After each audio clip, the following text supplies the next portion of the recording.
चालू ये तो कादा पत्ती आते हैं सब पीछे बैठ के। तो कहाँ तक हम लोग कर लिए हैं? 3.2 का कौन सा सवाल लगाना है? दूसरा। चलो आओ देखते हैं। 3.2 का देखो,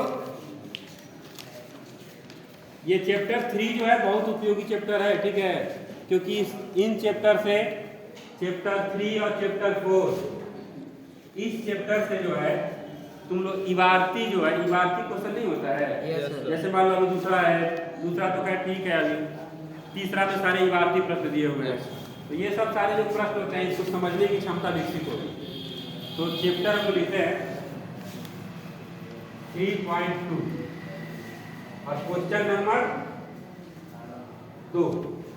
अभी जो क्वेश्चन नंबर 2 है ये बोर्ड में पूछा हुआ प्रश्न है, समझ रहे हो ना? ये बोर्ड में 2-3 साल पहले पूछा हुआ प्रश्न है, क्योंकि मेरे को याद है ये क्वेश्चन बोर्ड का है। तो चलो देखते हैं हम लोग ध्यान से। ये क्या कह रहा है? 2x + 3y = 11। ध्यान से देखें, 2x + 3y = 11।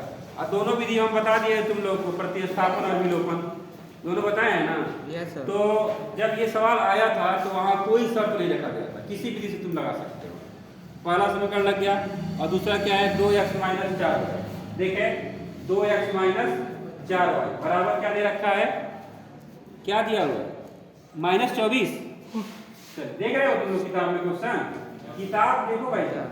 तो देखो ये 2x + 3y = 11 और 2x - 4y = -24। समीकरण 2। अब ये कह रहा है कि जिसके लिए y = mx + 3 हो तो m का मान बताना है। यही सवाल है ना? तो सबसे पहले तुम लोग इन दोनों समीकरण को सॉल्व करोगे, ठीक है? समीकरण देखो हम सॉल्व करते हैं, कैसे सॉल्व होगा। तो कोई विधि लगा सकते हो, प्रतिस्थापन या विलोपन, कोई, पर हम लोग लगाते हैं विलोपन, क्योंकि देखो पेपर ये आ चुका है, पेपर में आया है कोई विधि का नाम नहीं है। जब कोई विधि का नाम नहीं है तो तुम स्वतंत्र हो। समझ में आ गया? किसी विधि से लगाओ। और 6 सवाल हम लोग लगा कर प्रतिस्थापन सीख लिए हैं, ठीक है? तो जब तक नहीं बोलेगा तब तक नहीं लगाएंगे। अब देखो इसमें क्या करेंगे हम? देखो दोनों बराबर है ना? Yes sir. अगर एक का चिन्ह बदल जाए तो ये कट जाएगा। तो चिन्ह कब बदलता है? घटाने से। और चिन्ह कब नहीं बदलेगा? जोड़ने से। अगर हमारा जोड़ने से ही कट जाए तो मैं जो घटाऊंगा नहीं, मैं क्या करूंगा? जोड़ूंगा। लेकिन यहाँ तो भाई घटाना पड़ेगा, क्योंकि चिन्ह बदलना है तो लिखेंगे घटाने पर। घटाने पर ये प्लस है तो क्या होगा? और ये माइनस है तो ये माइनस है तो। अब पेपर में क्या गलती होगी पहले ही बता रहे हैं। और पेपर में गलती ये होती है कि हम ये दोनों बदल लेते हैं, एकदम बता रहे हैं, और ये वाला नहीं बदलते। यही गलती होती है लगभग लोगों से। चाहे गुणा आदमी करता है समीकरण 1 में या 2 में, तो वो क्या करता है? यहाँ गुणा कर देगा, यहाँ गुणा कर देगा और यहाँ करना भूल जाएगा। एकदम बता रहे हैं, यही गलती लगभग लोगों से होती है। तो ये भी ध्यान देना है।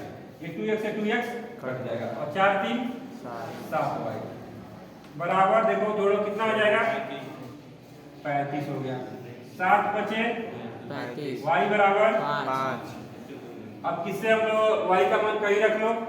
2x + 3y। तो रखेंगे 2x + 3 बराबर 11। 3 × 5 तो 11 प्लस हो जाएगा तो -15। घटा लो कितना होगा? -4। 2x कट जाएगा, x बराबर। आगे समझ में? जब पेपर में पूछे तो लगाने के बाद मान रख के जांच भी कर लेंगे, 1 मिनट लगेगा। समझ में आ रहा है? जैसे मान लो 5 है, y का मान 2 है, -2 है, तो 5 यहाँ 2 रखेंगे। 2 दूना 4 तो -4 और +3 3 × 5 15 घटाएंगे तो कितना आएगा? सही है ना? इसमें भी रख के चेक कर लेंगे, 1 मिनट लगेगा, क्योंकि भाई नंबर पाना है तो करना पड़ेगा। ठीक है, चलो इसको